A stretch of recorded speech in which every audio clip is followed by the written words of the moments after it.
Muy buenas noches, estamos de nuevo con ustedes en el programa que produce la Fundación Ave Fénix para ustedes, para las familias, Vida Plena Sin Adicciones. Hoy acompañados por Nicolás Rodríguez. Buenas noches, Nicolás. Buenas noches. ¿Cómo estás? Es uno de los psicólogos que trabaja con los pacientes en la Fundación Ave Fénix, así que vamos a aprovechar hoy todo lo que él sabe respecto del tratamiento de las adicciones, porque nuestro título de hoy es Padres Alerta. Traten a sus hijos, entendamos de qué se trata el tratamiento de las adicciones. Sobre eso vamos a hablar hoy, inmediatamente después de los títulos, señor director.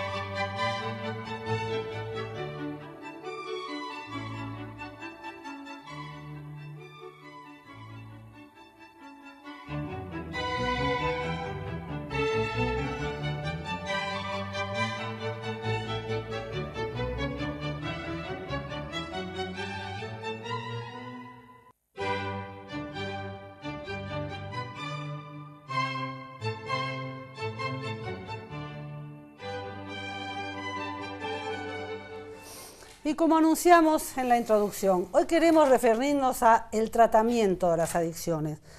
Es algo sumamente importante porque mucha gente pregunta. A partir de este programa y de las vías de contacto que nosotros ponemos en pantalla para que ustedes se comuniquen con nosotros, el Facebook de la Fundación y el teléfono para enviar WhatsApp, preguntan mucho respecto del tratamiento, pero cuando uno les explica de qué se trata, huyen. Se asustan y huyen.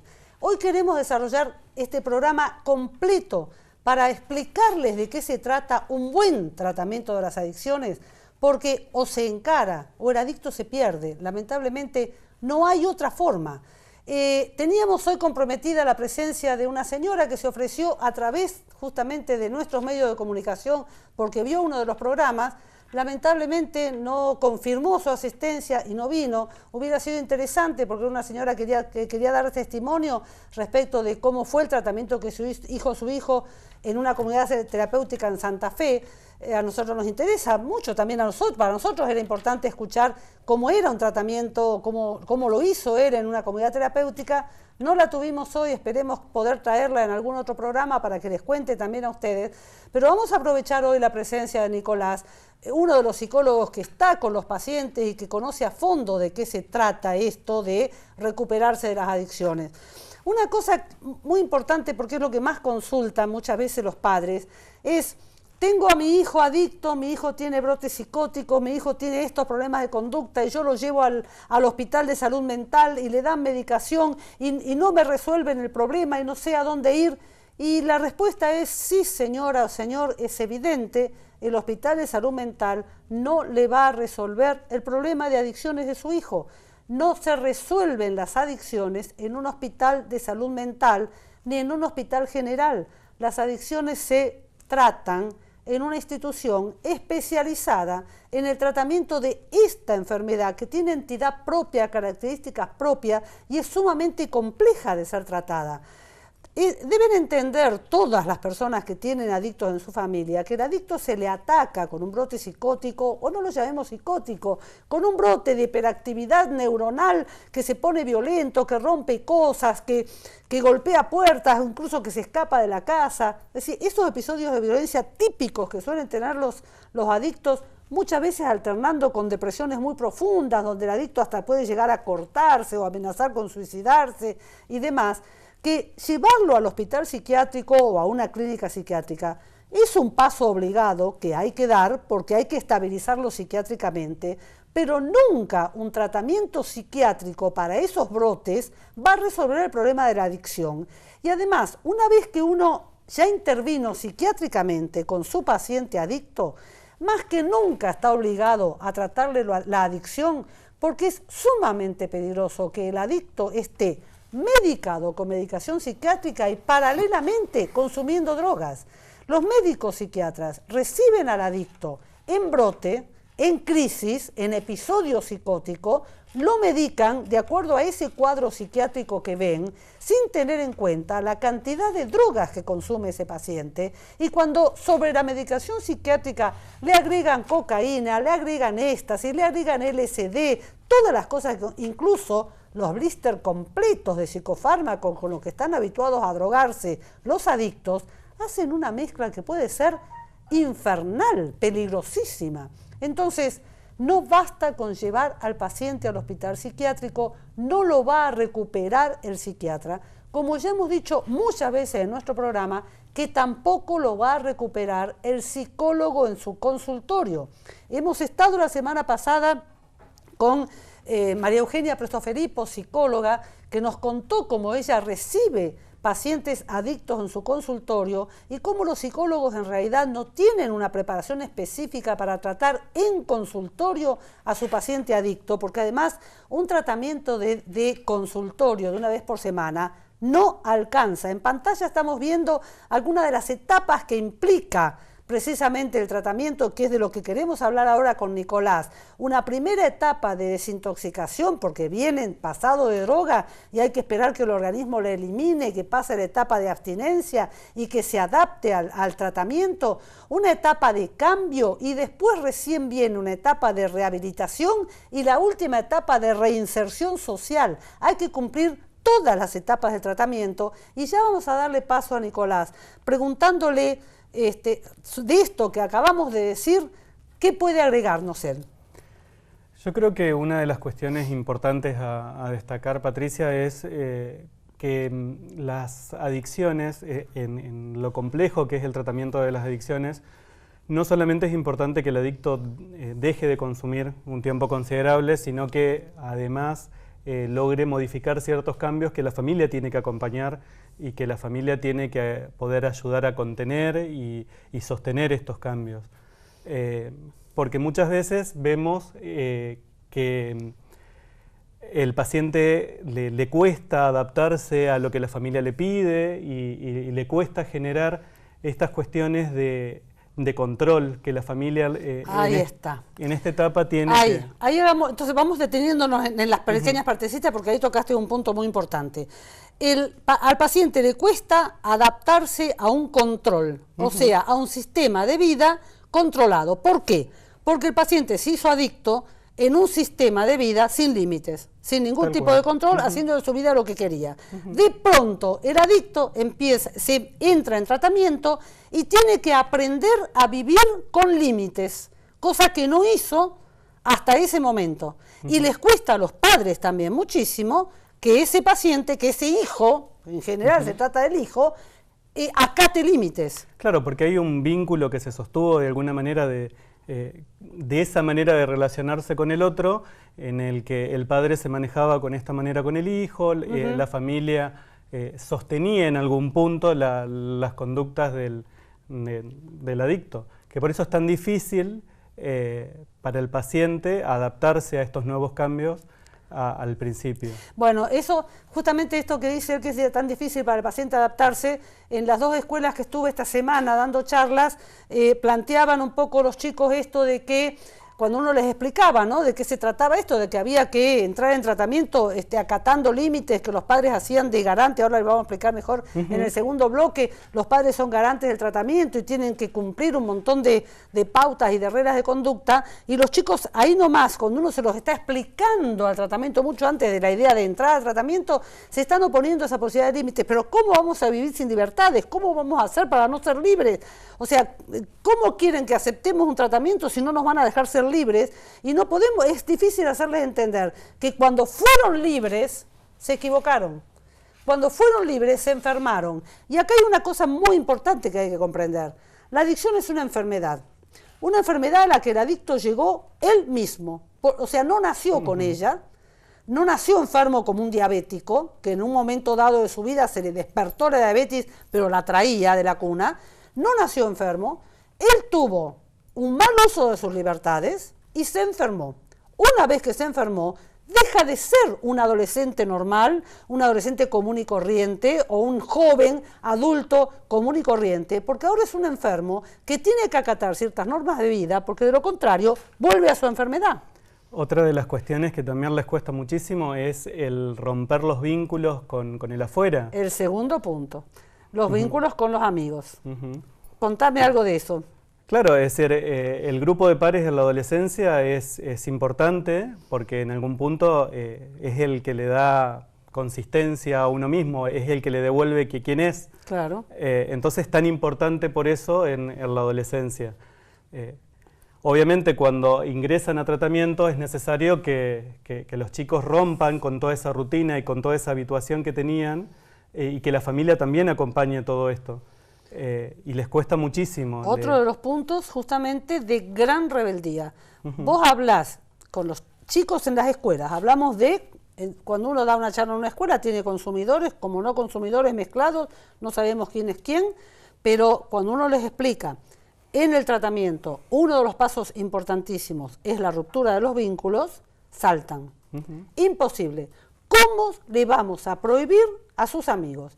¿Cómo los vamos a obligar a dejar de vincularse con los amigos que son los compañeros de consumo? Y lo vemos con los pacientes cuando ya entraron al tratamiento. La primera fase de tratamiento, los primeros 1, 2, 3 meses, es una rebeldía tremenda contra esta orden, esta imposición de que hay que romper con el núcleo de amigos. Explicanos vos desde lo psicológico, como parte del tratamiento, ¿por qué es tan importante la ruptura con el grupo de amigos?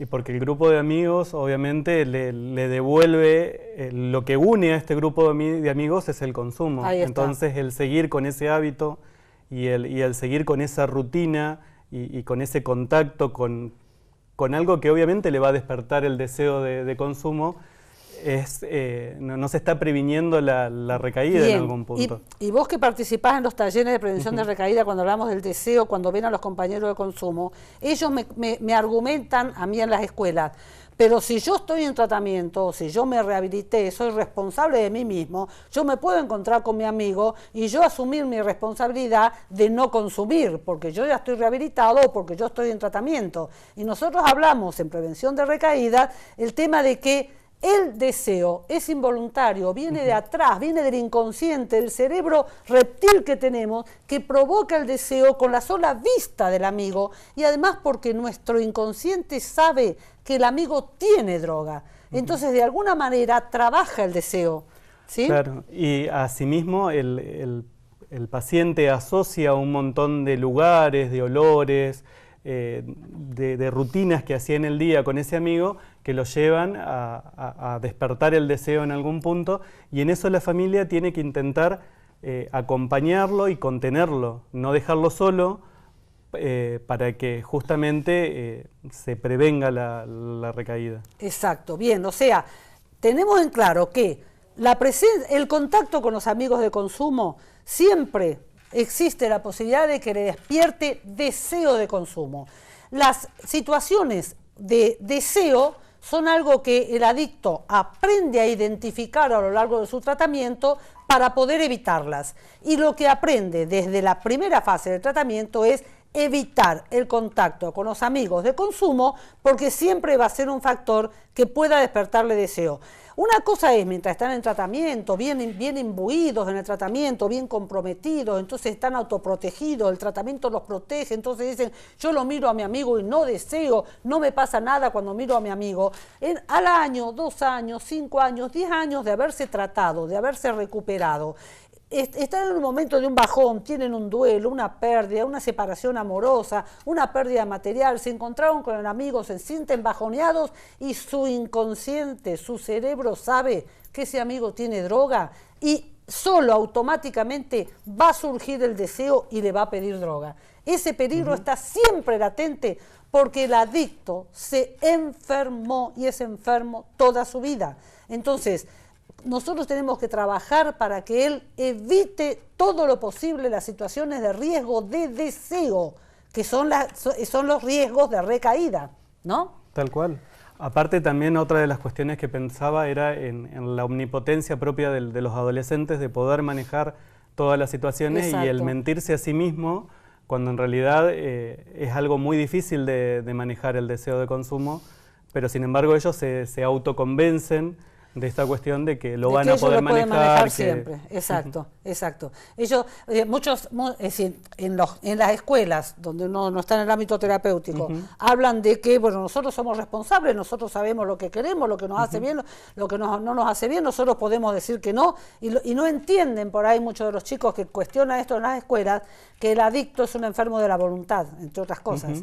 No puede decir que no, la voluntad le falla. Entonces, él sabe que debe decir que no, pero llegado el momento le falla la voluntad, y si no está fuerte por cualquier contingencia de la vida, porque la vida está llena de golpes, en el adicto cualquier golpe lo puede vulnerar y hacerlo recaer. El adicto debe protegerse frente a cualquier golpe de la posibilidad de tener cerca un factor que genere deseo de consumo. Esto, como decía Nicolás hace un momento, implica también lugares, olores, músicas, circunstancias. Ellos tienen que aprender a identificar si algún olor le despierta deseo, si ellos consumían, se drogaban escuchando algún tipo de música, no escuchar más ese tipo de música, si se drogaban en algún determinado lugar, no ir más a ese lugar. El ejemplo típico del que se drogaba encerrado en su dormitorio es un paciente que está, en el caso nuestro, con nuestro tratamiento ambulatorio, duerme en su casa. Lo ideal sería que la casa se mueva entera y lo cambien de dormitorio, que su dormitorio sea otro, o de lo contrario movilicen todos los muebles de ese dormitorio para crear un ambiente diferente, e incluso no dejarlo más encerrarse a puertas cerradas. La mayor parte de las imágenes que han visto ustedes en pantalla están mostrando algo importante, y vamos a hablarlo ahora más en profundidad en el segundo bloque, que es que en el tratamiento de las adicciones es importante el grupo, el trabajo en grupo. Muchas de las imágenes que han visto en pantalla tienen que ver con el trabajo grupal, con el apoyarnos unos a otros. Por esto es importante también el tratamiento en comunidad y no el tratamiento individual con psicólogo. En el tratamiento en comunidad, además de tratar la problemática psicológica de cada paciente, se trata lo que es la convivencia, el aprender a relacionarse con los demás. Tenemos, ¿no es cierto?, los chicos... Claro, aparte también hay marcaciones o hay aclaraciones y que les puede llegar a hacer otro paciente por haber vivido incluso la misma situación. Exacto. Que es muy difícil que lo haga alguien que no vivió o no vivenció esa experiencia. Y también es una reeducación para la vida en grupo, porque lo que ustedes ven siempre ahí es la forma en que ellos se relacionan entre ellos, las peleitas, las rencillas, los celos y demás, que son muy similares a la relación que ellos tienen con sus hermanos en familia. O sea, la comunidad terapéutica funciona como una familia, y uno va chequeando esas relaciones entre ellos y las va acomodando, lo cual permite luego también acomodar sus relaciones en la familia, ¿no? Sí, sí. Todo esto que es aprendizaje. Bueno, en el segundo bloque yo quiero que entremos en detalle con Nicolás a contarles las 4 fases del tratamiento. Aclaremos esto. Nosotros en la Fundación Ave Fénix tenemos un sistema de tratamiento que se llama Hospital de Día. Hospital de Día es la calificación que le da a la institución la CEDRONAR, la Secretaría de Drogadicción de la Nación, que es la que nos habilita para tratar pacientes. Hospital de Día significa un lugar a donde los pacientes van de lunes a viernes, 8 horas diarias a tratamiento, y el resto del tiempo están en su casa con su familia. La otra modalidad es la internación. No hay otra modalidad idónea. Psicólogo una vez por semana no es tratamiento. El tratamiento es de todos los días. Ahora bien, tanto en comunidad terapéutica como en hospital de día, el tratamiento es igual, la metodología es la misma. O sea, tratamos al paciente en comunidad, hacen un montón de talleres de los que ya nos va a hablar Nicolás, hacen su terapia individual, sus terapias grupales, sus terapias familiares, los talleres multifamiliares. Es el mismo tratamiento, la única diferencia es que en un hospital de día necesitamos una familia garante del tratamiento para que cumpla esto de el paciente no consume porque no se vincula, no usa redes sociales, no sale solo, no tiene dinero, no tiene la llave de la casa, no recibe llamadas telefónicas. Toda la primera etapa, el encierro, en vez de ser en comunidad terapéutica, es en el seno de la familia, pero es encierro. De otra manera, no hay recuperación posible. hacemos un pequeñísimo corte y en el segundo bloque vamos a hablar bien de las fases del tratamiento con la ayuda de Nicolás, que es el que está en eso.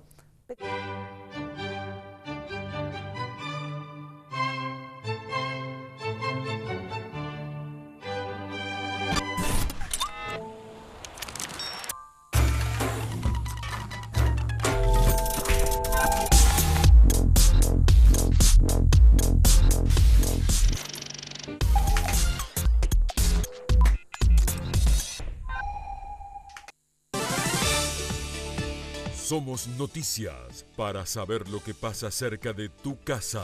En la primera edición a las 13, toda la información en vivo, los temas de los que está hablando la ciudad, las historias que te conmueven. Somos Noticias, segunda edición a las 20. Un resumen completo en el regreso a casa, las mejores imágenes, los testimonios del momento y también a la medianoche para terminar el día bien informado.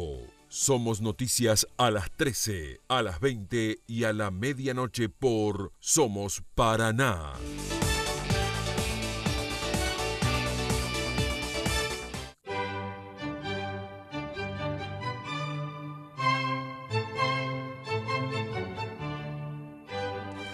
Bien, vamos a adentrarnos ahora más en detalle en cómo es el tratamiento de la adicción realizado en la Fundación o en cualquier otra institución que trabaje con la misma metodología.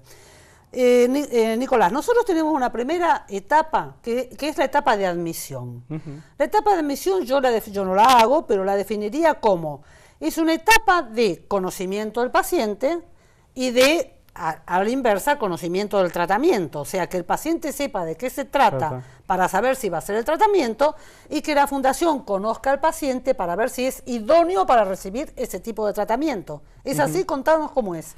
Claro, tiene que ver con un espacio en donde el paciente puede interiorizarse acerca de qué trata el tratamiento, de clarificarle en algún punto de qué es lo que se espera, de cuál es lo que se espera de la familia, y asimismo de evaluación y de diagnóstico acerca de las características que tienen su propia historia de vida. A ver si con anterioridad ya ha transitado por espacios para tratar las adicciones, que cuál fue el resultado que ha tenido ese espacio, que si tiene patologías previas, si tiene alguna cuestión de intentos de suicidio, episodios de violencia, episodios de brotes psicóticos, esas cosas. También el diagnóstico psiquiátrico, clínico y todo eso, ¿no? Claro, es un espacio en donde poder intercambiar algunas cuestiones y poder conocer en profundidad al paciente y a la familia también, porque se espera en la primera fase del tratamiento una mayor participación y compromiso de la familia. Bien, en función de esta etapa de admisión, ¿cuáles serían los factores por los cuales la Fundación diría, no, este paciente no es para nosotros? Y en pacientes donde no hay una familia que pueda acompañar este proceso, en donde no haya un garante del tratamiento, porque nosotros necesitamos un socio, un par que pueda velar en algún punto para que en las horas que el paciente no está en la Fundación, alguien pueda cumplir ese rol de cuidado y de control que se espera a la familia en esa primera etapa. Bueno, después, asimismo, que haya transitado por espacios de tratamiento y los resultados hayan sido negativos, que no haya podido sostener un tratamiento ambulatorio o que incluso no haya podido sostener una internación. Claro. Cuando tienen demasiados abandonos de tratamiento, muchos intentos con abandono, entonces decís, es uno más para que abandone, no tiene sentido. Bien, esto es importante porque normalmente antes de entrar en la etapa de admisión, cuando alguien consulta, sobre todo a través de las vías de comunicación que nosotros ponemos siempre en pantalla, están consultando mucho por tratamiento, normalmente yo lo recibo en una entrevista así personal, particular, en mi domicilio, para explicarle de qué se trata, y yo diría que el 80% de las personas que vienen a consultar para poner en tratamiento a un familiar no piden el turno de admisión en la Fundación. O sea, no están dispuestos la familia a hacer el sacrificio que representa poner al paciente en tratamiento. Es muy frecuente esto de que la familia no da más con su paciente adicto, pide socorro y lo que está pidiendo es, por favor, reciban este paquete, cúbrenlo y devuélvanmelo curado. Eso es lo que la familia cree que es tratar al adicto. No comprenden que en un tratamiento ambulatorio como el nuestro, si ellos no trabajan al lado nuestro con el paciente, no hay recuperación posible. Cuando se les explica y lo comprenden, renuncian. Ellos dicen, no me puedo meter en esto de que hay que llevarlo, hay que traerlo, hay que controlarlo, y si está mal hay que levantarse a las 3 de la mañana, estar con él y conversar porque está angustiado, porque tiene riesgo de recaída, porque siente deseo. Esto de que hay que acompañarlo, no están dispuestos a hacerlo, sienten que no son capaces y entonces no concurren. Si pasaron este filtro, lo charlaron conmigo, se decidieron, aún así ustedes pueden ver en el periodo de admisión que son familias que no van a sostener el tratamiento, entonces ustedes dicen que no es para la fundación, y entonces ¿qué recomendación le dan? Y se lo deriva para otro lugar, para un lugar que puede, para una internación. Exacto, ahí está. O sea, si la fundación no lo puede recibir en tratamiento ambulatorio, no quiere decir este adicto no se puede recuperar, quiere decir la única posibilidad es internado, donde no dependa de la familia. Siempre el riesgo de un tratamiento con internación está que a la salida del tratamiento reingrese al mismo núcleo familiar donde se enfermó y recaiga. Entonces, en pacientes de mayor edad, donde pueda existir la posibilidad de que terminado el tratamiento se independicen, no en adolescentes, puede ser más exitoso, ¿no? Por eso es necesario el acompañamiento de la familia que tanto marcamos, porque en algún punto es la que también tiene algo que modificar en todo esto. Es decir, no es que todo depende del adicto, sino que en algún punto también depende de la familia, y también la familia tiene que rever, tiene que poder repensarse y reevaluar a ver qué es lo que está funcionando mal, y actuar en consecuencia para poder ayudarlo y sostenerlo en el tratamiento. Bien, ingresó el paciente al tratamiento y empieza un tratamiento de fases, 4 fases. Término medio, cada fase dura 6 meses, tratamiento total 2 años, en algunos casos se puede estirar alguna fase porque sea más difícil. Contanos primero, ¿cuáles son las características de los primeros meses del tratamiento y qué es lo que se espera lograr en la primera fase para decir, cumplió con estas pautas, puede pasar a la segunda? En la primera fase lo que se intenta lograr es que el paciente en primera instancia adquiera conciencia de enfermedad, que es algo que también en algún punto la familia tiene que acompañar y tiene que poder procesar que el adicto es una persona que necesita del acompañamiento y necesita del cuidado y del control. Asimismo tiene que romper los vínculos con el afuera, tiene que poder expresar sus emociones y conectarse con aquello que en algún punto lo llevó a sostener el consumo durante tanto tiempo. Eso en la primera fase.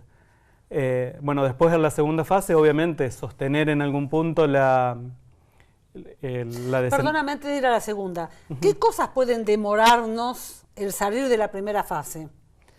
Y lo que hablábamos en el bloque anterior, esta cuestión que les cueste despegarse del grupo. Que transgredan mucho, porque a veces, por ejemplo, es esperable que cuando entraron a la primera fase no haya más consumo, que la familia realmente tenga éxito en el control y el paciente no se le escape de las manos para consumir.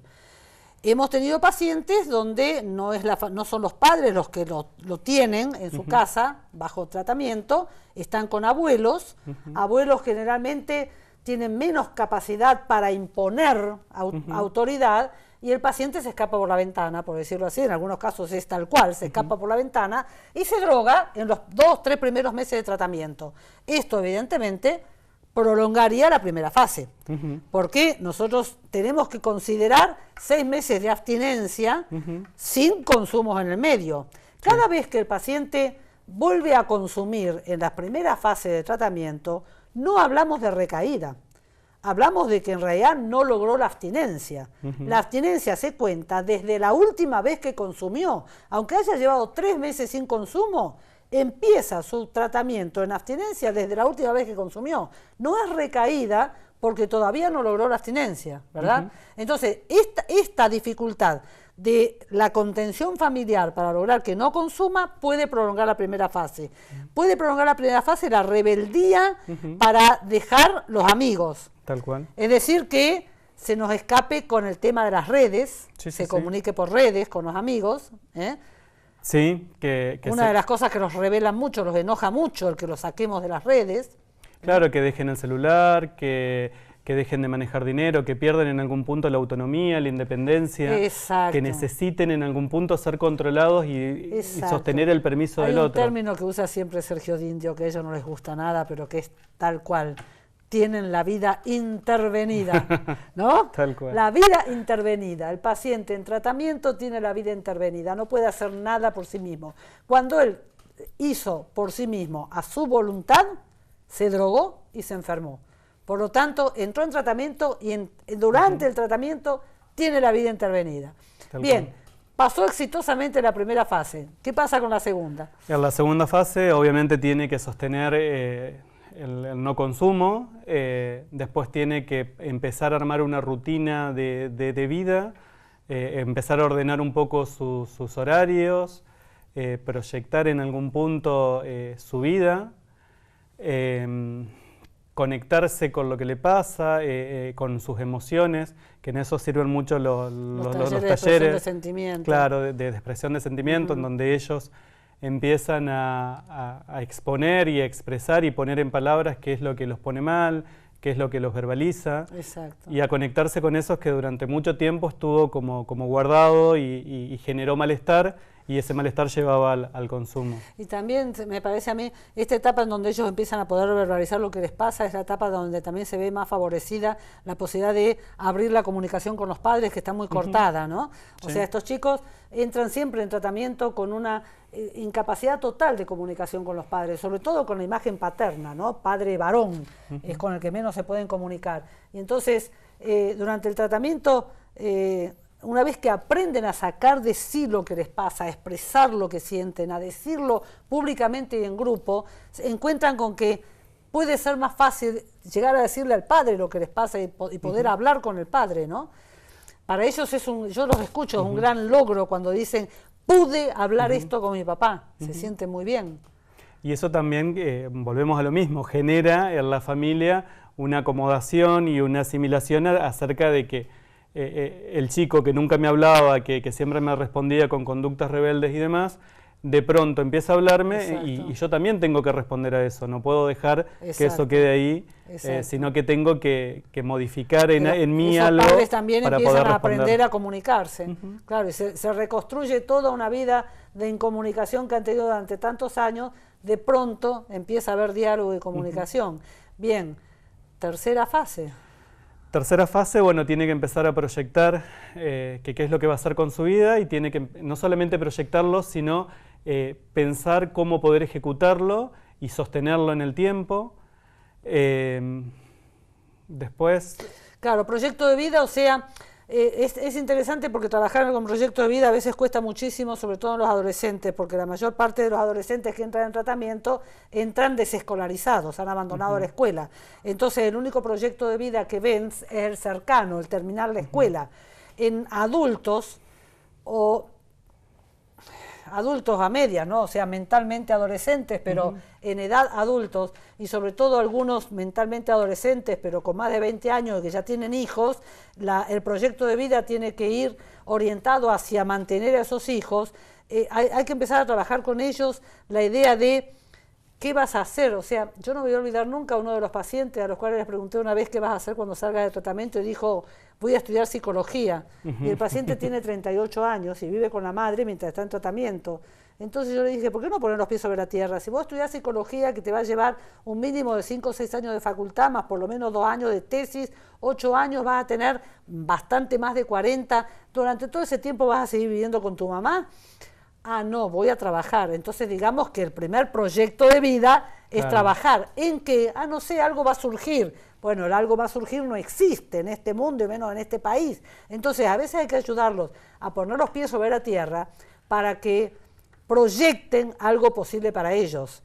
Y muchas veces, entre tercera y cuarta fase del tratamiento, empiezan a hacer cursos, ¿no? A asistir a cursos. O sea, de pronto Claro. le gusta hacer algo y si encontramos que se está dictando un curso para eso y se lo habilita, aunque sea Claro. dentro del horario de tratamiento, a salir a Claro, hacer esos cursos. la socialización asistida, es como que el paciente pueda revincularse en algún punto y volver a conectarse con esto que en la primera fase se le pidió y se le acompañó para que pudiera romper el vínculo y pudiera desandar Exacto. lo que había hecho. Exacto. En este punto el paciente tiene que poder empezar a revincularse, a resocializar.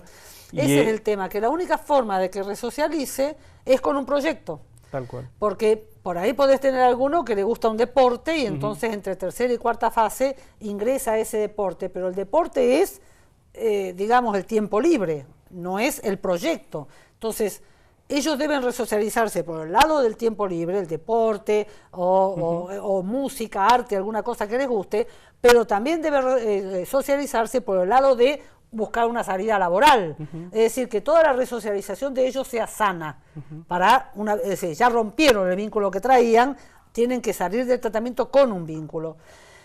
La cuarta fase, que es la última, hay algunos pacientes que se les alarga un poco de la tercera a la cuarta fase, porque la cuarta fase es como un premio, ya estás ahí a un paso de salir. ¿Qué necesitamos que haya logrado el paciente para decir, terminó la cuarta y entró en el camino final?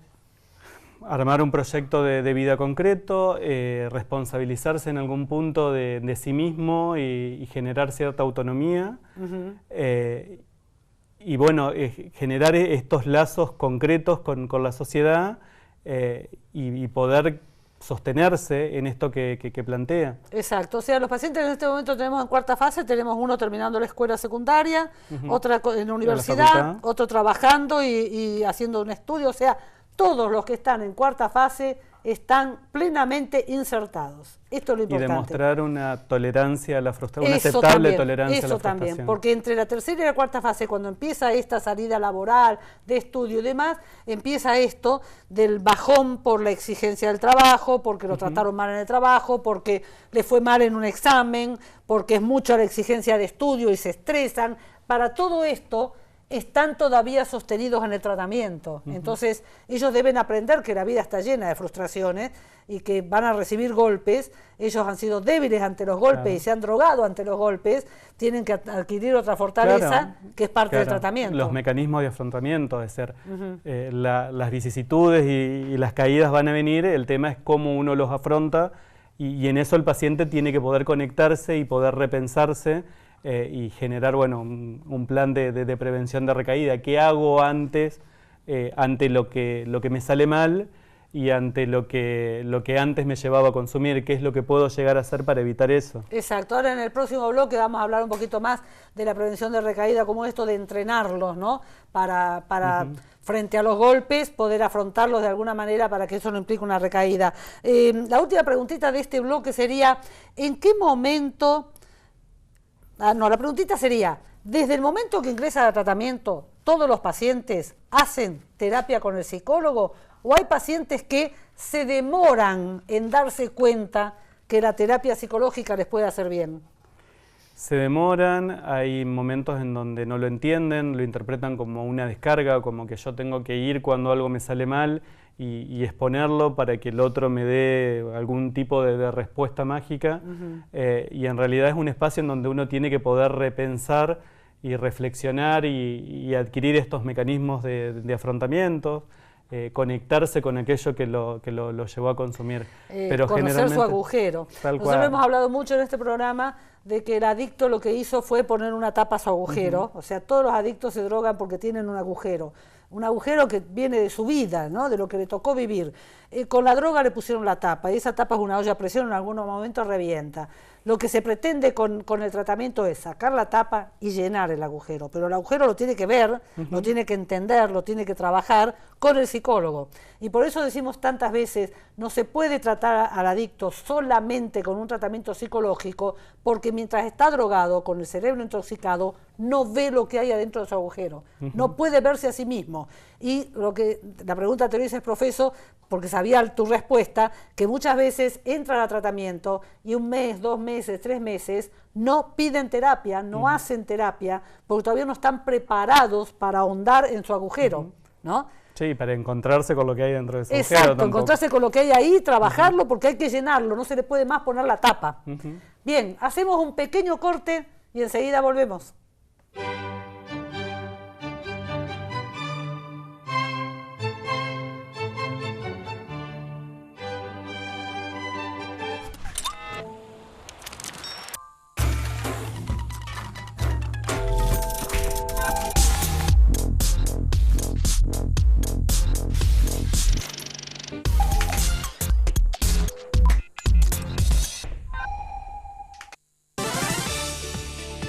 Somos Noticias, para saber lo que pasa cerca de tu casa. En la primera edición a las 13, toda la información en vivo, los temas de los que está hablando la ciudad, las historias que te conmueven. Somos Noticias, segunda edición a las 20. Un resumen completo en el regreso a casa, las mejores imágenes, los testimonios del momento y también a la medianoche para terminar el día bien informado. Somos Noticias a las 13, a las 20 y a la medianoche por Somos Paraná.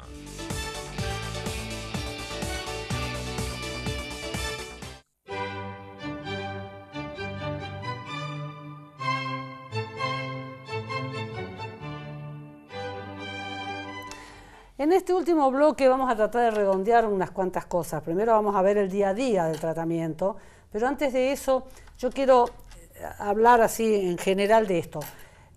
Hemos planteado este programa para explicar a fondo de qué se trata el tratamiento de las adicciones, porque justamente a raíz de nuestro programa y de las vías de comunicación que les ponemos en pantalla, el Facebook y el WhatsApp, por favor, señor director, si puede ponerlo, hemos tenido muchas consultas respecto al tratamiento. O sea, tengo un hijo que se droga, tengo mi pareja que consume cocaína, tengo tal situación, tal otra, y piden tratamiento, y mucha gente no tiene claro qué es el tratamiento de una adicción.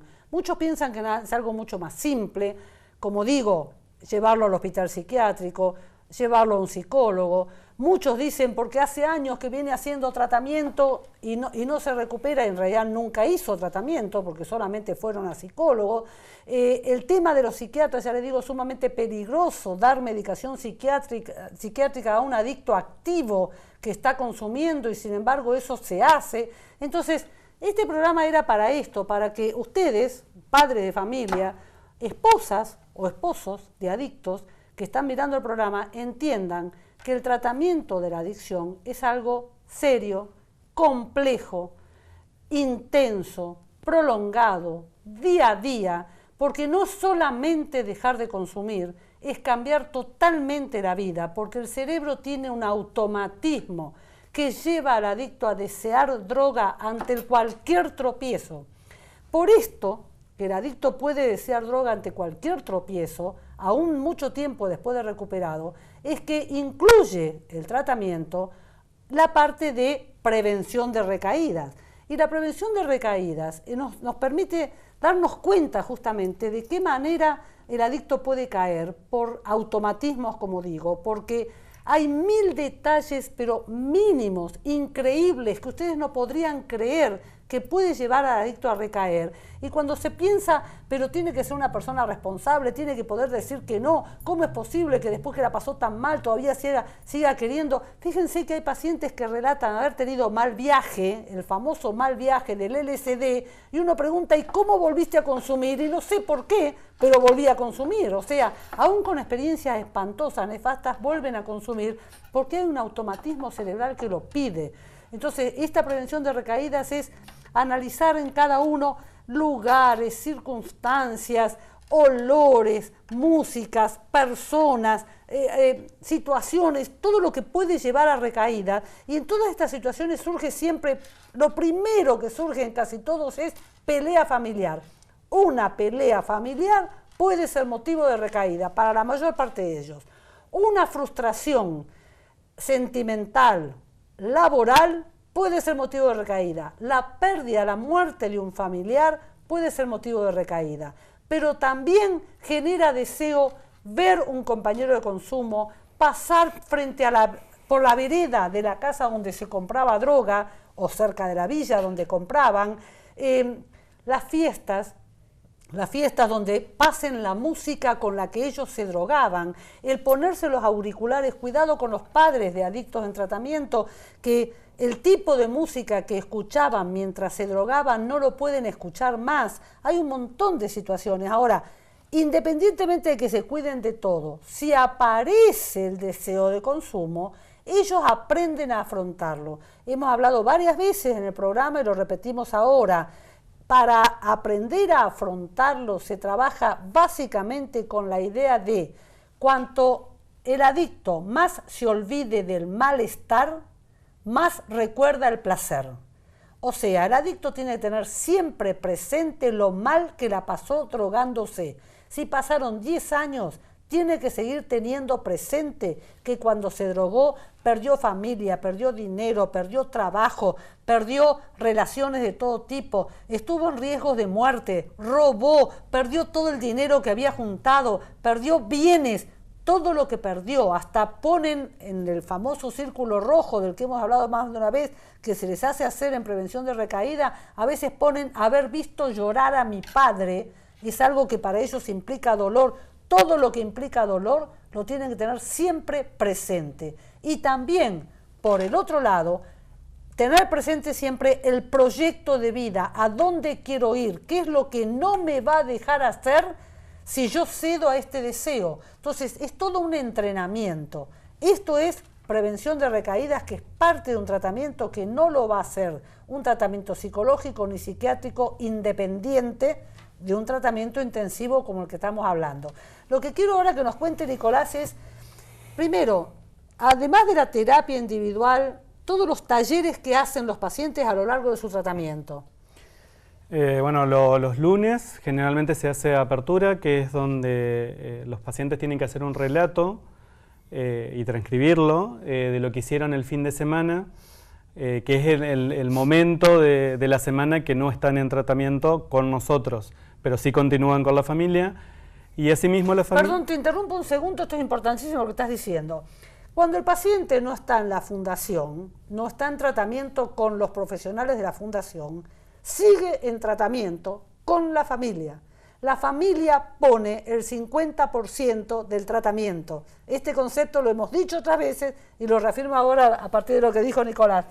Perdón la interrupción. No sé. Claro, el paciente hace el relato de lo que hizo el fin de semana y la familia, con posterioridad al relato, hace un informe en donde corrobora los dichos del paciente y asimismo le agrega su opinión al respecto acerca del estado de ánimo, de cómo lo vio, de cómo se desenvolvió, de que si tuvo alguna vicisitud, si pudo afrontarla de la manera adecuada o no, que eso en algún punto a nosotros nos va guiando y nos va dando hilo para poder repensar algunas cuestiones y ciertos hábitos que muchos de los pacientes sostienen. Bueno, los martes tenemos taller de sentimientos en donde se les pide que en un papelito registren 3 situaciones que tengan que ver con ellos, con otra persona o con alguna situación que les haya generado algún tipo de emoción, justamente por esta barrera que tiene el adicto, en donde le cuesta expresar lo que le pasa. Y si lo hace de manera, es decir, de mala manera. Ahí lo que nosotros hacemos es, y nosotros y los pacientes le realizan devoluciones a los chicos para poder repensar juntos, al igual que en la apertura. Es decir, todo se revisa, todo se repiensa, todo se reevalúa. Lo importante en ese todos, que están todos juntos, es decir, el trabajo en grupo. Es importantísimo en la rehabilitación del adicto todo lo que se hace grupalmente. Claro, porque lo que yo le puedo llegar a decir a un paciente también le puede llegar a servir a otro. Exacto. Y entre ellos mismos se dicen cosas. ¿Sí? Se dicen cosas o se hacen aportes que muchas veces son interesantes y enriquecen el intercambio. Bueno, los miércoles están los multifamiliares, que hay veces que los dirigimos nosotros y hay otras veces que los dirige Sergio. Generalmente los dirige Sergio. Que bueno, que tienen que ver justamente con cómo la familia afronta esa situación y cuáles son los tropiezos con los que se pueden ir encontrando. Claro, lo importante de esto también, a diferencia por ahí de las comunidades terapéuticas, es que acá se pueden encontrar todas las familias a contar cada uno las dificultades que ha tenido, a recibir cada uno las devoluciones de los terapeutas, a los nuevos... darse cuenta de que lo que a ellos les está pasando, que les resulta tan difícil, a los pacientes más antiguos, las familias de los pacientes más antiguos ya lo tienen superado, esto ya pasó, ya ha habido un alivio, entonces tener la esperanza de que esto se va a aliviar, va a mejorar, o sea, se van aportando mucho unos a otros, es importantísimo eso. Sí, y pasa lo mismo que pasa con los pacientes, es decir, se hacen devoluciones. Los mismos padres se aconsejan entre ellos, ¿qué tenés que hacer para lograr que tu hijo haga esto que no podés lograrlo? Claro, se hacen sugerencias, Exacto. Había una, por ejemplo, de que le sacara la puerta de la pieza. Ajá, para que no se encierre. Para que no se encierre, que fue algo que a nosotros no se nos hubiese ocurrido, pero bueno, se les ocurrió, fue interesante. Bueno, después hacen taller bueno, generalmente hay veces que lo llevamos al Verdú, que tiene que ver con un espacio de actividad física, que bueno, de por sí... Ahí es interesante ese paseo al Verdú, yo no lo hago con ellos, pero escucho siempre en los reportes tan buenos de Mariana. El tema de los paseos al Verdú, que ellos salen de la fundación caminando al Parque Verdú para hacer algún tipo de deporte, ¿no es cierto? ¿Qué hacen? Los varones hacen fútbol. Y bueno, chicas son muy poquitas, claro. Pero bueno, pasearon, caminaron, están en un ambiente. Bueno, ahí es interesante porque ellos es donde se cruzan con consumidores. Sí. El Verdú está lleno de compañeros de consumo. Algunos de ellos han consumido. Claro, algunos, en algunos lugares. Algunos de los propios pacientes nuestros han consumido cercanos, en el Verdú. Algunos cercanos. Han consumido con los que encuentran ahí, pasan por la calle, por lugares de consumo y están enfrentándose a esto que es la diaria, la cosa de la calle, porque se van a encontrar siempre con compañeros de consumo o con gente que ellos saben que consuman en la calle, pero ahora lo están haciendo acompañados por los terapeutas. Entonces, al volver pueden contar qué les pasó, cómo se sintieron, cómo reaccionaron. O sea, es parte también de un entrenamiento para la calle, ¿no? Que en este momento lo hacen acompañados por los terapeutas. Sí, aparte lo cotidiano de encontrarse con otros y de tener que socializar con otros también es interesante. Claro. Porque, bueno, en el Verdú generalmente practican muchas escuelas, educación física y demás, entonces es como que es muchas veces inevitable encontrarse con grupos de gente que conocían de antes y los lleva a tener que saludarlos, tener que responder o tener que poner un límite incluso de saludar pero no quedarse hablando. Que es algo que les va a servir para adelante y les sirve en el momento incluso. Claro. Bueno, y después también hacen panadería los jueves. A veces hacen unas tortas. Muy ricas. Y tortas fritas. Y tortas fritas. Y chocotortas. Sí, y aprendieron a hacer el bizcochuelo cero esmero que les enseñé yo. Bueno, sí. En definitiva, como ellos tienen que cocinar, hacerse su comida, lavar los platos, atender la casa y demás, está toda esa cotidianidad también. Claro, que a veces genera malestar, a veces genera enojo. Exacto, hay pelea porque a quién le toca esto, lo otro, que... Bueno. O asimismo se van generando marcaciones que sirven para romper el hábito. Es decir, si yo tenía el hábito de dejar las cosas sucias, claro, exacto. El otro te marca. Nos están haciendo señas de tiempo y antes de cerrar, para terminar la semana, el viernes hacen el taller de prevención de las caídas conmigo y terminamos la semana. La semana que viene, en el próximo programa, posiblemente tratemos un poco más de tratamiento, andemos un poco más. Nos gustaría que nos hagan preguntas. Tienen las vías de comunicación con nosotros. Pregunten lo que les haya quedado en duda. Quien quiera ofrecer algún testimonio puede ofrecerse a través de estos medios de comunicación. Tenemos una entrevista y pueden venir al programa a dar su testimonio. Y queremos también, antes de cerrar este programa de hoy, recordarles que en la página de la Fundación de Facebook está anunciado el curso de preventores. Es el 12º curso de preventores dedicado a público en general, padres de familia como docentes y profesionales de todo tipo que necesiten conocer más sobre prevención de adicciones. Ya están abiertas las inscripciones, el cupo es limitado y comenzamos el 4 de mayo, de manera que los invito a que lo busquen, el afiche, en el Facebook de la Fundación para poder inscribirse. Y nos despedimos acá, esperemos que esperamos, deseamos con Nicolás que les haya quedado bastante claro de qué se trata el tratamiento de las adicciones. Nosotros somos una entidad habilitada por Cedronar, reconocida por las obras sociales, los tratamientos tienen cobertura de obra social, el paciente que no tiene obra social se tramita la cobertura por Cedronar, el paciente que puede lo paga en forma individual, nadie queda afuera por cuestión económica, la Fundación tiene un fin solidario, como siempre hemos dicho, de manera que hay pacientes a los cuales se los beca y se los trata sin cargo cuando no hay manera de conseguir quien pague por él. O sea, comuníquense, estén en contacto, estamos para eso y nos despedimos, le damos las gracias a Nicolás, lo vamos a ver más de una vez, cada vez que Camila no pueda venir, va a ser nuestro panelista, sabe mucho de lo que está haciendo, está trabajando en esto, así que nos despedimos hasta el próximo programa.